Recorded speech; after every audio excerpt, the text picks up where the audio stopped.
Good morning guys. Ito guys yung aking mga masitas Hindi na dilig. Pag ang halaman ay di na dilig guys, minsan namamatay. Ayan guys Tuyo na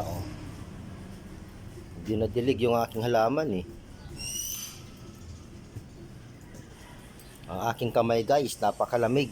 Ano ang aking itanim, nabubuhay agad. Ayan, yung anong gulay yan guys? Itong gumagapang na to guys. Anong gulay yan? Ayan.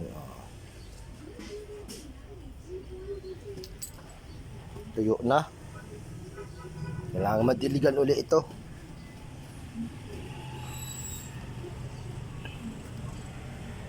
Ayan. Yung aking malunggay mataas na. Kailangan na naman itong putulan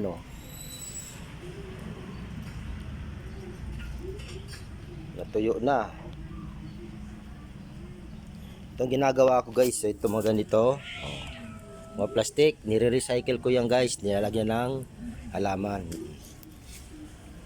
Para eco-friendly. Ayan guys. So yun lamang guys. Thank you.